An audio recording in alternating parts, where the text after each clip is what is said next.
People routinely underestimate what's achievable in long periods of time, like 1 decade or 2 decades, because they leave out the radical implications of exponential growth. We can already sense how much more change occurs in a year than in the years before that. You speak to young people, teenagers, and even in their lifetimes, they can see how much more quickly technology moves today than it did 5 years ago. Acceleration of technology is the implication of what I call the law of accelerating returns. The nature of technological progress is exponential. If I count linearly, 30 steps, 1, 2, 3, 4, 5, I get to 30. If I count exponentially, 2, 4, 8, 16, 30 steps later, I'm at 1 billion.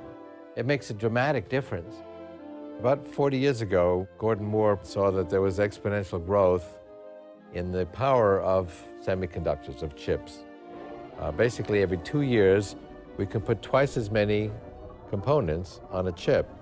And because they're closer together, they run faster.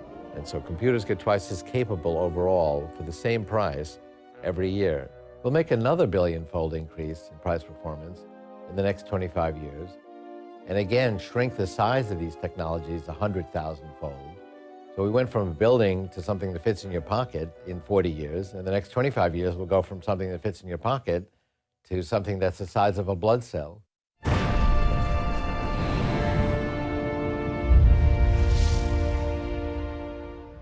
The reason that information technology grows exponentially is that we use the latest technology to create the next. So each new generation of technology grows exponentially in capability, and the speed of that process accelerates over time. This is true in general of an evolutionary process. In fact, even biological evolution, long before even humans evolved, shows the same phenomenon. The very first paradigm of biological evolution was the evolution of DNA. That took 1 billion years, but then evolution adopted it, and it's used it ever since. So the next stage, the Cambrian explosion, when all the body plans of the animals evolved, went 100 times faster, only took 10 million years. After a few more steps, Homo sapiens, the first technology-creating species, evolved, not only took a few 100,000 years. Evolution then shifted from biological evolution to technological evolution. It took tens of thousands of years to evolve stone tools, fire, the wheel. And then we always use the latest technology to create the next technology. So the whole pace of technology has accelerated. Major paradigm shifts like search engines evolved in just 5 or 6 years.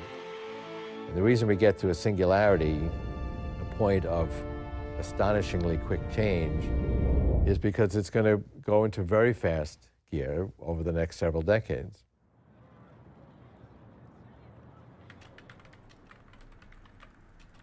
For me, Ray's projections are obvious.